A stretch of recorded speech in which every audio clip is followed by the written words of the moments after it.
Welcome to the SMB Community Podcast with hosts Amy Babinchek, James Kernan, and Carl Polachek. Produced by Kernan Consulting and for the international MSP community. We are dedicated to making every IT professional a successful IT professional. Hey everybody, welcome back to the SMB Community Podcast. It's James Kernan with Kernan Consulting, and I am back with my good friend, Miss Amy Babinchek. Hey, Amy. Hey, James. How's it going? Going well. Little exhausted.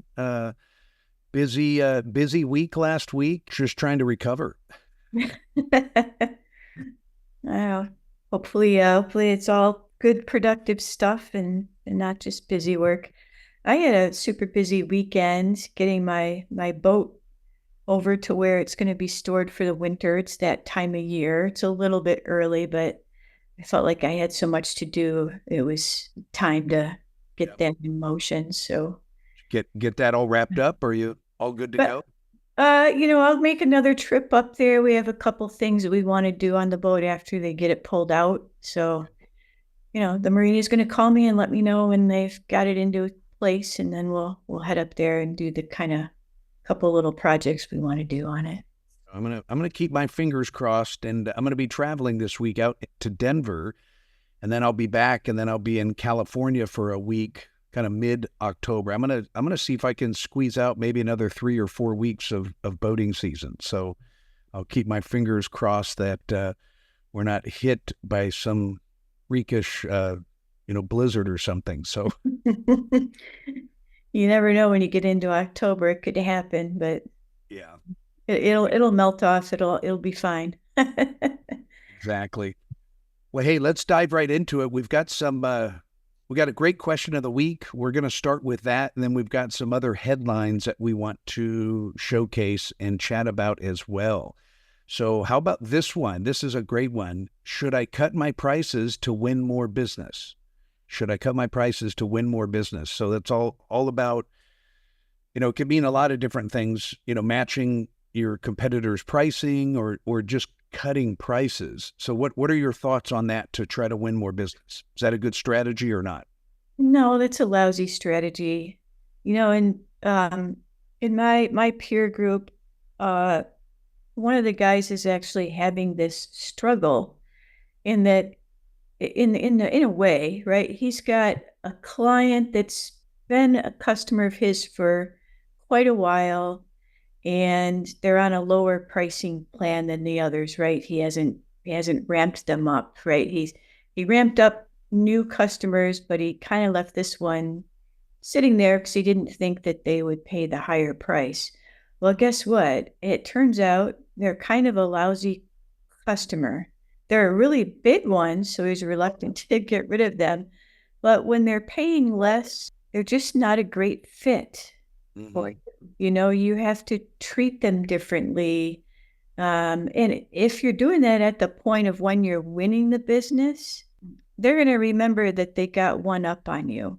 Right. And they'll look to do it again, probably. Right. And, if it's not your customer yet and they're not willing to pay your price, and most MSPs I know have really worked to figure out what their price is that they're going to market with, and they have good justification for that number. If this customer isn't aligned with that, then they're not your client. They're other fish in the sea. Yeah. Yeah, this is a big topic, and the one thing I will say about this is I've always trained my sales teams and my customers. You want to be the highest price and still win the deal because you have the best value proposition. Okay, and if you can connect your goods and services, the service that you're providing, to the customer's emotions of solving their business challenge, if making them more money or saving them more money, if you can do that effectively, you're going to win. And I always liked being the highest price. It's easy to win business if you're the low bid. That's no fun. But I like being the highest price. And here's something, I've always felt too that you must charge a premium price so you have a large enough margin to provide extraordinary value in an experience, so Yeah. you can go above and beyond. Yep. Yep. My MSP was never the low price offer. It was out there. Occasionally we would run into somebody who was charging more than we were, but it was a rare situation. You want to be right there and at the top, and you want to be ready with your value proposition. Mm-hmm. I think a lot of MSPs struggle with their value proposition and struggle to come up with what their uniqueness is. And if you're struggling with that, you know, It's going to be hard to compete. it's going to be hard to compete. Yeah, absolutely. You have to have something that you're offering, and just having a stack of vendors that you're working with is not your offering. Right. Those are your vendors that you're doing to put together your offer. So that's where you really need to figure out how you're going to stand out, right? What are all the reasons why you selected those vendors? Why was it important? What are you trying to build with that stack of vendors? It's that thing you're trying to build. That's where your unique value proposition is going to be found. I had a consulting client. This was years ago. I had a consulting client in Southern California. Real sharp guy. His name was Aaron. And he called me and, we met. I gave him my pricing and he said he was going to think about it. And then he ended up calling me back a couple days later. And he said, "Hey, James, I'm willing to go with you if you cut your price down to this." I remember sitting there for a minute and I was like, I said, "Well, Aaron, you get what you pay for in this world. And I feel like I'm a great match for what you need to have done. And I'm going to keep my pricing where it's at because I think you need all the services that we discussed. I'm not really able to peel anything out. But I appreciate you asking, and, I think that's, that's a smart thing to always ask for a discount, but doesn't necessarily mean you're going to get one." Yeah. Anyway, I hope that still works for you and let me know. And then he immediately said, "Okay, I'll go with you." And now listen to this. This is the most interesting part. So it was a couple months later, and I was spending a lot of on-site time with these guys. And they were a fast-growing business, really smart guys. They did exceptional, cool business. He told me, he said, "Hey, do you remember the time I called you and I was trying to bicker down your price?" I said, "Yeah." He said, "I had already made my mind up that if you said yes and you were going to discount my price, that I was not going to go with you." Oh, wow. And I said, "Oh, really? Okay." And he said, "Because the whole reason is I want someone to teach me how to say no and hold my price. I want to make the biggest margins possible. I don't want someone just buckling, that was a sign for me, and I'd already made up my mind. So that's why I said yes so fast." And that always stuck with me. Because it would have been really easy just to say yes. And basically he was saying he was going to give me the deal. But he really wasn't. He was just kind of testing me. So that's interesting.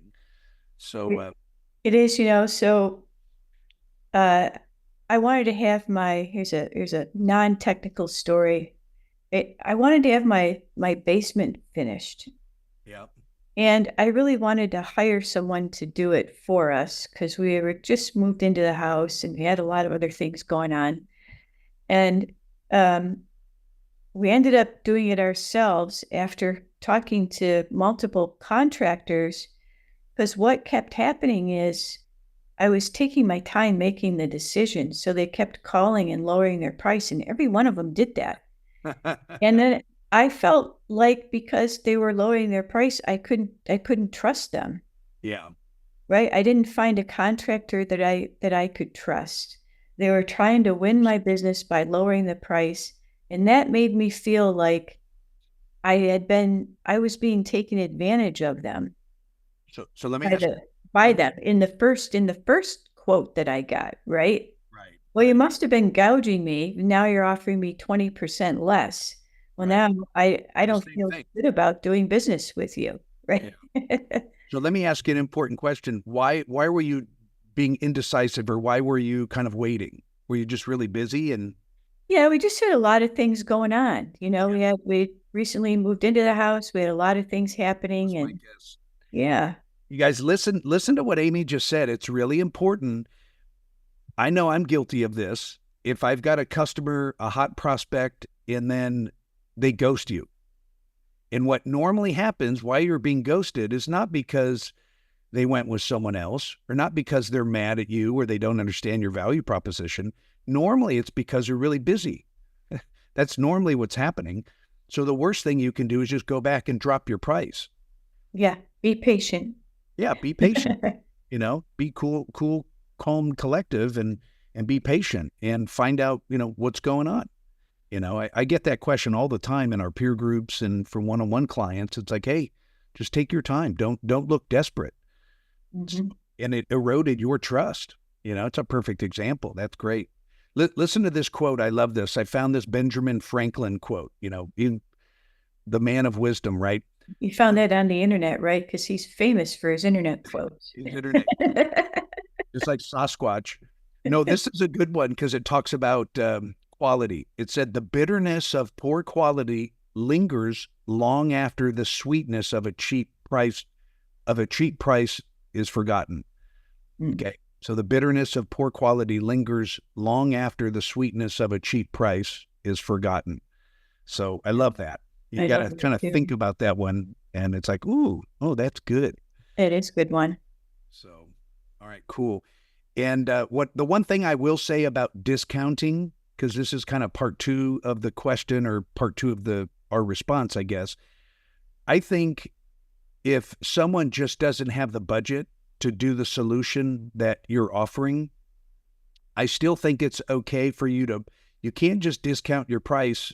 You've got to peel something out and you can review the solution that you gave them. And if they're just saying, hey, I really like you guys, but I can't pay this. I can pay maybe something a little bit lower. Look at something that you can peel out. You should never just discount your price just because you want to win the deal. You've got to peel a service out or a product out to lower that price to do that. And it's kind of dangerous, but I like doing things like that, or consider adding something of value and keep your price the same, but add something of value that's not going to kill you, like, end user training. I'm glad you said that was dangerous, because one of the dangers of peeling something out for an MSP is now everyone in your company has to remember that you peeled that thing out for that one customer, Right. and not to provide that service to that customer. Yeah. That's hard when all your other customers are on are on a certain set of services, and you got this one over here that's a little different because you wanted to win that deal. Right. It's hard for everybody to remember what that is. So be really careful with that. If there's a project part of the deal, like a lot of times when we get a new client, we have the managed services part and there's some project, because almost always they have some pain points they're looking to get rid of, right? Right. You can also, to help control costs, spread that project out over a longer time period, right? Hey, if we've been talking about our managed services and this immediate project we're going to do, it's like, okay, how about we get started and, we chunk that project out over 3 months instead of doing it all up front. Yeah. That'll help them with their budget, but still not hurt you. Yep. That's great. I love that. And we actually, on the program not long ago, we had a payment processing vendor called Alternate Payments, alternative payments. And they offer, I've never seen this with a payment processing company. It was almost like a leasing entity. Remember, the good old fashioned master lease where you'd sell a big project and a bunch of hardware and services, and the customer pays it over a period of time, and you get your money as the reseller, you get your money immediately. Mm-hmm. So they do the same thing. They'll finance things up to 3 months. So I thought that was a creative option for your clients as well. So yeah, check out that one. So, hey, we got some cool things also in the news. So here was a headline that really caught my attention. I mean, there's all sorts of ransomware attacks, breaches, hacks, left and right. And a lot of them are back into our community in the channel. Okay. Our vendors are getting hacked.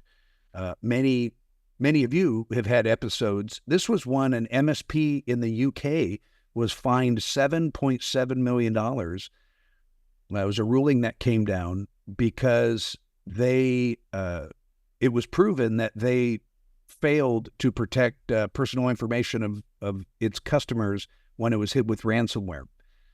So Wait, that's kind of scary. Fine that big. I'm assuming they were a decent sized outfit. It doesn't really say, but you know, they must be a very large company, right? The money has to be there in order for someone to sue you for it. So they have to be a very large company. But yeah, that's a regulatory agency with teeth that they have over there. yeah, yeah, that's We don't necessarily have those here yet, I will say, but I think it's coming. I think it's coming as well, and it goes right back to exactly what we just talked about, the question of the week. You need to provide exceptional value because of the risk. You need to be making decent margins because you're Yep. going to need to buy more insurance, more protection, take extra precautions. So you need to make healthy margins, and you shouldn't be discounting that type of stuff. So just because of the risk out there. Yeah, we have this situation where a lot of MSPs think that they're not responsible because no one's been holding them responsible yet. But insurance companies are looking for other people to hold the bag besides them, Right. and they're looking in our direction, and the regulators are looking in our direction. And it hasn't happened yet, but I really think it's going to. It's gonna come. Yeah, it's it is coming. It seems like as I continue to scan the trade journals and the news feeds out over this past week, it just seemed like everything was about hacks, ransomware, breaches, left and right. There was an interesting article talked about Microsoft 365, that the cyber attacks on Microsoft 365 security was up 56% in the last 12 months. I don't think that's any shock to people, but it just kind of forces us to look at things differently, use Yeah. different tools to protect yourself, take extra precautions. Yeah, it shouldn't shock anybody. They think that cyber attacks are up dramatically this year. Yeah. This is not just Microsoft. I mean, gosh, at this point, every vendor you've ever heard of has been hacked. Yeah.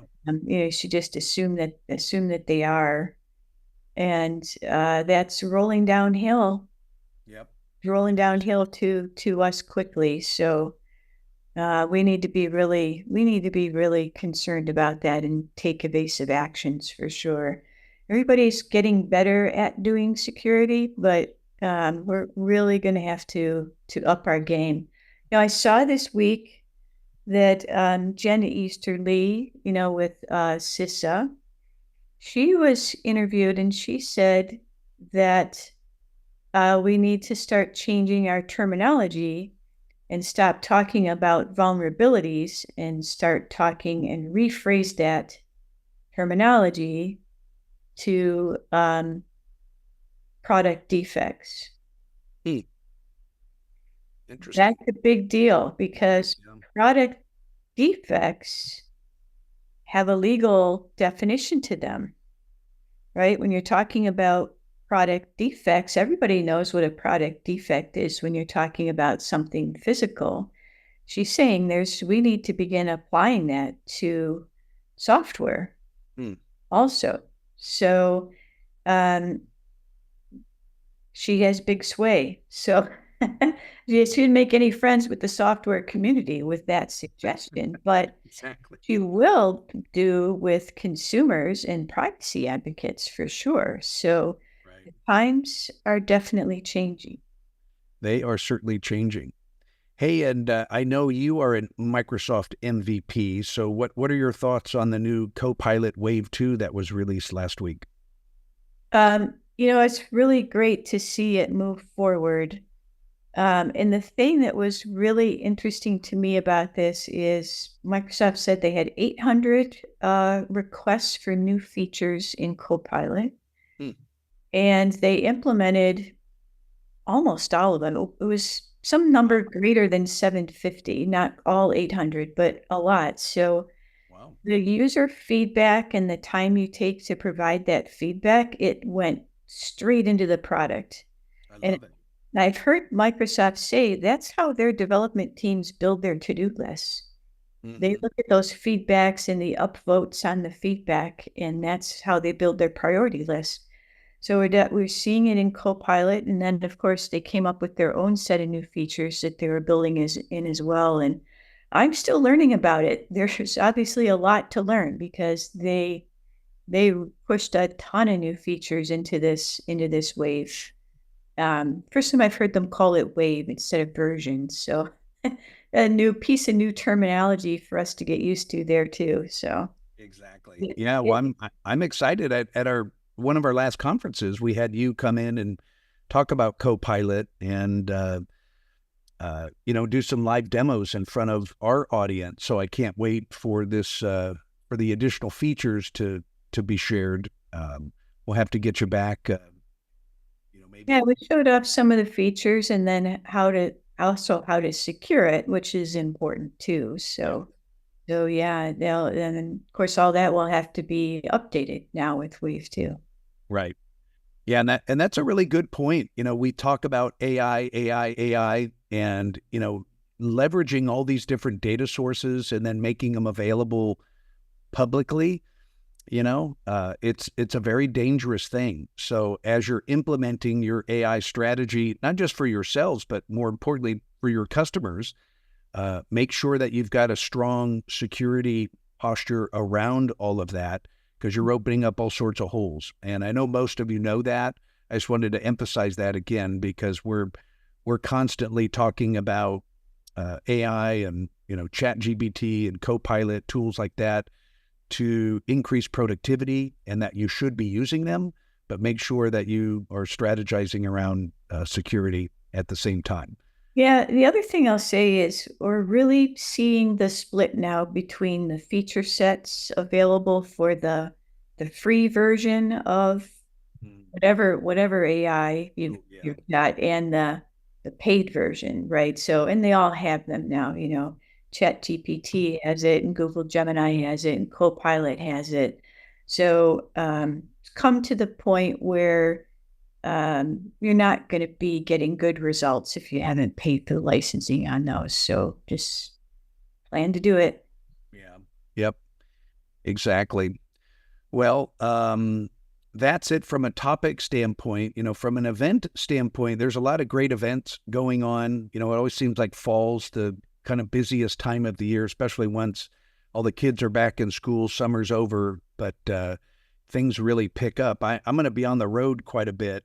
I'm going to be out in Denver speaking at one of our events here this next week, and then couple weeks after that, I'll be back in California speaking about mergers and acquisitions at SMBTechfest in Irvine. And then another M&A event down with the channel program down in Dallas early December. So I'll be all over the place. So I hope the weather holds off. Yeah, I've got two cybersecurity events coming up. One is a virtual event with the Managed Security Services Network, and Fun. uh, it's the Great Lakes region, but it's virtual, so other folks are welcome to attend it.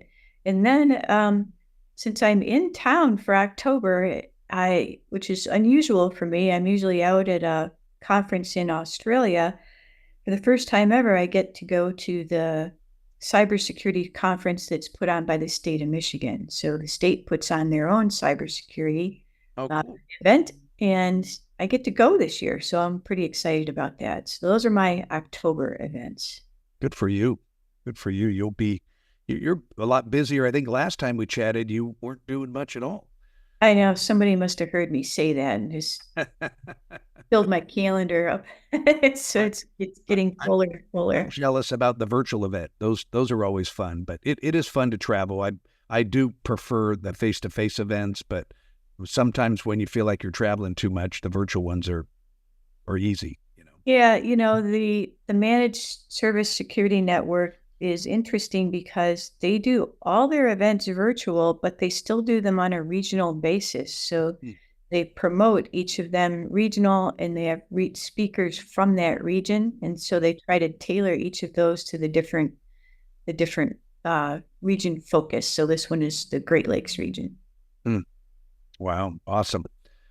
Awesome. All right. Well, good luck with those. I think that is it for today. We're going to go ahead and wrap up.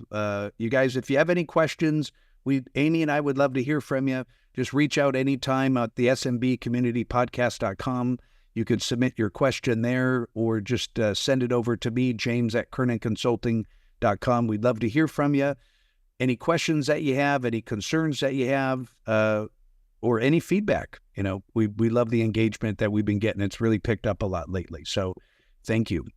All right, gang, that's it for today. Until next time, sayonara.